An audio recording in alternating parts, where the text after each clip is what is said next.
দেশে নির্বাচন প্রশ্নবিদ্ধের সাধ্য কারণে পিআর সরকারের বিষয় নয় বলেছেন প্রেস সচিব। রাতে নিউ ইয়র্ক যাচ্ছেন প্রধান উপদেষ্টা। চূড়ান্ত নিষিদ্ধ করে আওয়ামী লীগের বিচার দাবি নাহিদের। অবৈধ সংগঠনের মিছিল থেকে গ্রেপ্তার করলে পুরস্কারের তথ্যে ভিন্ন মত পুলিশের।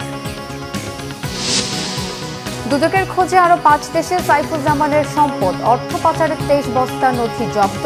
টিউলিপ বাংলাদেশের নিয়মিত করদাতাও। দেখছিলেন ক্রাউন সিমেন্ট সংবাদ শিরোনাম। এবারে বিস্তারিত।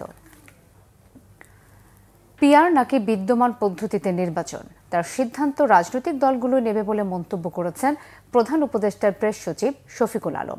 এ বিষয়ে সরকারের কম কথা বলায় শ্রেয় বলেও মনে করেন তিনি। রাজধানীর কারওয়ান বাজারে দ্য ডেইলি স্টারের সম্মেলন কক্ষে গবেষণা সংস্থা ইনোভেশনের জরিপের ফলাফল উপস্থাপন অনুষ্ঠানে অংশ নিয়ে তিনি এসব কথা বলেন।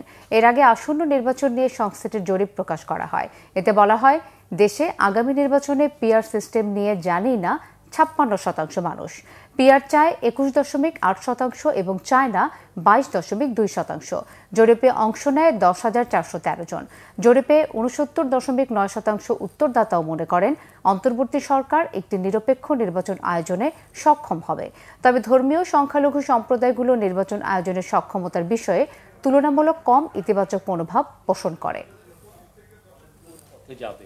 এই পুরো বিষয়ে গভর্নমেন্ট কোনো নাই, এটা জনগণই ডিসাইড করবেন এবং পলিটিক্যাল পার্টিগুলোই তারা ডিসাইড করবেন কি হবে, আপার হাউস না কোন হাউস, এটা এর মধ্যে গভর্নমেন্টের মিনিমাম কোনো সংশ্লিষ্টতা নাই। ভোট দিতে চাওয়াটা খুবই একটা ইনক্লুসিভ একটা রেজাল্ট দিচ্ছে। সবাই এটা ধরে নিয়েছে যে উইদাউট পতিত স্বৈরাচারও ইলেকশনটা ভালো হবে। 95% ভোট দিতে চাচ্ছে। তাদের যদি সেরকম বড় একটা সাপোর্ট থাকতো তাহলে তো একটা বড় অংশ বলতো যে না, আমরা ভোটই দিব না, ভোটটা একটা রিগড হবে, ঠিক না? ইটস এ বিগ, এটা তো একটা রিফ্লেকশন। তাহলে বোঝা যাচ্ছে যে পুরো বাংলাদেশের বেশিরভাগ মানুষই জানে কি ধরনের হত্যাকাণ্ড তারা করেছে, কি ধরনের। জাতিসংঘ সাধারণ পরিষদের 80তম অধিবেশনে যোগ দিতে আজ রাতে যুক্তরাষ্ট্রের নিউ ইয়র্কের উদ্দেশ্যে ঢাকা ছাড়বেন প্রধান উপদেষ্টা ডক্টর মোহাম্মদ ইউনূস।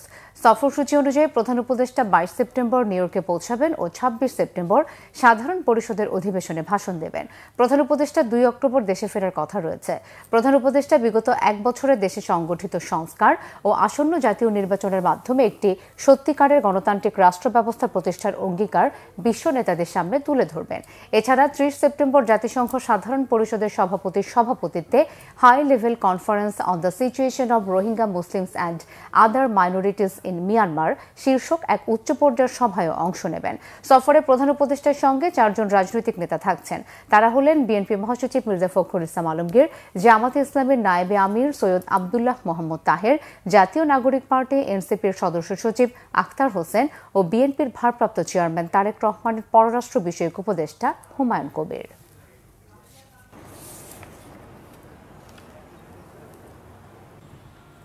নির্বাহী আদেশে কার্যক্রম নিষিদ্ধ করে আওয়ামী লীগকে ঠেকানো যাবে না, তাই বিচারের মাধ্যমে এই দলটিকে স্থায়ীভাবে নিষিদ্ধ করতে আন্তর্জাতিক অপরাধ ট্রাইব্যুনালের কাছে দাবি জানিয়েছেন এনসিপির আহ্বায়ক নাহিদ ইসলাম। ক্ষমতাচ্যুত প্রধানমন্ত্রী শেখ হাসিনার বিরুদ্ধে সাক্ষ্য প্রদানকারী জুলাই গণঅভ্যুত্থানের অন্যতম নায়ক নাহিদ ইসলামের জেরা শেষ হয়েছে রবিবার। শেখ হাসিনা ও সাবেক স্বরাষ্ট্রমন্ত্রী আসাদুজ্জামান খান কামালের পক্ষে রাষ্ট্রনিযুক্ত আইনজীবী মোহাম্মদ আমির হোসেন তাকে জেরা করেন। গত বুধ ও বৃহস্পতিবার আন্তর্জাতিক অপরাধ ট্রাইব্যুনাল 1-এ শেখ হাসিনা সহ জুলাই হত্যাযজ্ঞে জড়িতদের কঠোর শাস্তির দাবি জানিয়ে শেখ হাসিনা, আসাদুজ্জামান খান কামাল ও সাবেক পুলিশ প্রধান চৌধুরী আবদুল্লাহ আল মামুনের বিরুদ্ধে সাক্ষ্য দেন নাহিদ।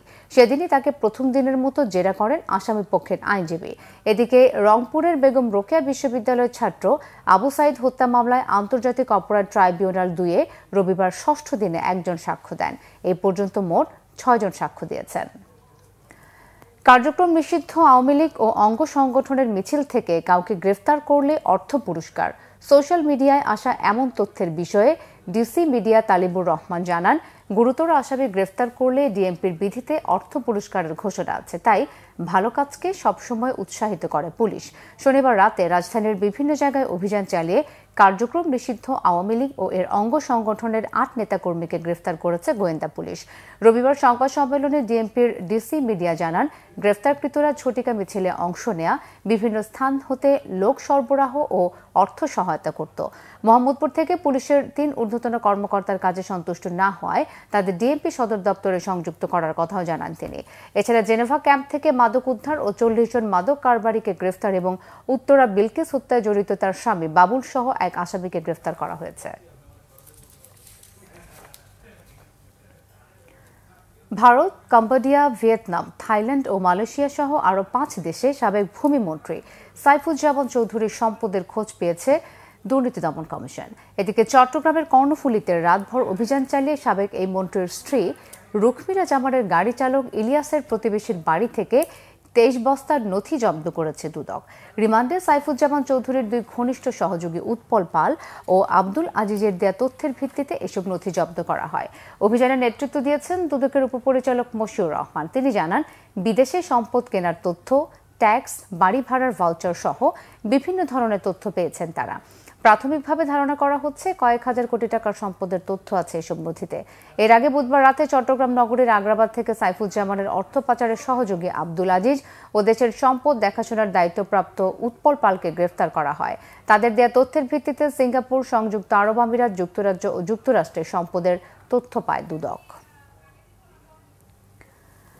যুক্তরাজ্যের ক্ষমতাসীন লেবার পার্টির পার্লামেন্ট সদস্য টিউলিপ সিদ্দিকের কেবল বাংলাদেশের জাতীয় পরিচয়পত্র ও পাসপোর্টই ছিল না, তিনি এই দেশের একজন নিয়মিত করদাতাও ছিলেন। বাংলাদেশের একটি গণমাধ্যমের অনুসন্ধানে পাওয়া গেছে, টিউলিপ অন্তত ১ দশক ধরে নিয়মিত আয়কর বিবরণী জমা দিয়েছেন। সেখানে আয়ের খাত হিসেবে ব্যবসা বা পেশার বিষয়টিও উল্লেখ করেছেন। নির্দিষ্ট ব্যবসা বা পেশার কথা না উল্লেখ থাকলেও একটি অর্থ বছরে মাছের ব্যবসার কথা উল্লেখ করেছেন তিনি। টিউলিপের নামে ঢাকার গুলশানে একটি ফ্ল্যাটও রয়েছে, কিন্তু আয়কর নথিতে ওই ফ্ল্যাটের কথা তিনি উল্লেখ করেননি। বাংলাদেশি নাগরিক হিসেবে নিয়মিত আয়কর দেয়া, নিজ নামে ফ্ল্যাট নিবন্ধন সহ বেশ কিছু বিষয় টিউলিপের আইনজীবীর কাছে ২ দফায় জানতে চেয়েও কোনো জবাব পায়নি বাংলাদেশি সংবাদ মাধ্যমটি। তবে বাংলাদেশি এনআইডি ও পাসপোর্ট ইস্যুতে টিউলিপের একজন মুখপাত্র দাবি করেছেন, বাংলাদেশ কর্তৃপক্ষ টিউলিপের বিরুদ্ধে রাজনৈতিক উদ্দেশ্য প্রণোদিত কুৎসা রটাচ্ছে।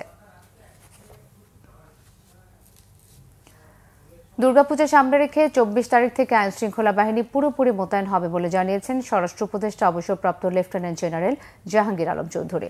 সচিবালয়ে আইনশৃঙ্খলা সংক্রান্ত উপদেষ্টা পরিষদ কমিটির ১৪তম সভা শেষে তিনি একথা জানান। স্বরাষ্ট্র উপদেষ্টা জানান, পূজা শুরু হবে ২৬ তারিখ থেকে। এর আগে যে কার্যক্রম শুরু হয়েছে সেখানেও নিরাপত্তা কর্মী রয়েছে। এটি ধর্মীয় অনুষ্ঠান, তাই এটার মর্যাদাও রক্ষা করতে হবে বলে মন্তব্য করেন তিনি। বলেন, জাতীয় নির্বাচন শান্তিপূর্ণভাবেই হবে। ইউনিয়ন থেকে সব পর্যায়ে নিরাপত্তা ও পরিবেশ নিশ্চিত করা হবে। স্বরাষ্ট্র উপদেষ্টা আরও বলেন, রোহিঙ্গা শরণার্থী ক্যাম্পগুলোকে ঘিরে মাদকের প্রভাব বাড়ছে, পাশাপাশি বিভিন্ন কৃষি পণ্য পাচার হচ্ছে।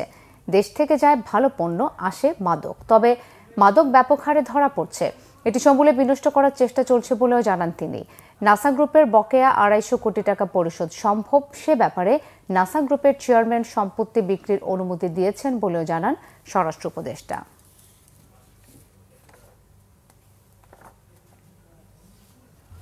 শুভ মহালয়া আজ ভোরে চণ্ডীপাঠের মধ্য দিয়ে দিনক্ষণ গণনা শুরু হয়েছে সনাতন ধর্মাবলম্বীদের সবথেকে বড় উৎসব দুর্গাপূজার। এবছর সারা দেশে ৩৩,৩৫৫টি মণ্ডপে পূজা উদযাপিত হবে। এর মধ্যে রাজধানীতে পূজা হবে ২৫৮টি মণ্ডপে। পুরাণ মতে দেবী দুর্গা যেদিন মহিষাসুর বধের দায়িত্ব পেয়েছিলেন সেই দিনটি মহালয়া। রবিবার দেবীপক্ষের সূচনা লগ্নে দেশের বিভিন্ন মন্দিরে চণ্ডীপাঠের মধ্য দিয়ে দুর্গা দেবীকে পৃথিবীতে আহ্বান জানানো হয়। মূল উৎসব শুরু হবে ২৮ সেপ্টেম্বর ষষ্ঠীর দিন থেকে। বাঙালি হিন্দু ধর্মাবলম্বীদের কাছে দেবী দুর্গা সকল অশুভ শক্তি বিনাশের প্রতীক, মহামায়া অসীম শক্তির উৎস। মর্তলোকে দেবীর আগমনে অশুভ শক্তির বিনাশের মধ্য দিয়ে বিশ্বে শান্তির বার্তা ছড়িয়ে পড়বে, এমনটাই প্রত্যাশা ভক্তদের। এই ছিল এখনকার মতো। পরের সংবাদ সন্ধ্যা ৬টায়। এর আগে ৫টায় রয়েছে নিউজ টপ 10 দেখার আমন্ত্রণ রইল। ধন্যবাদ সবাইকে।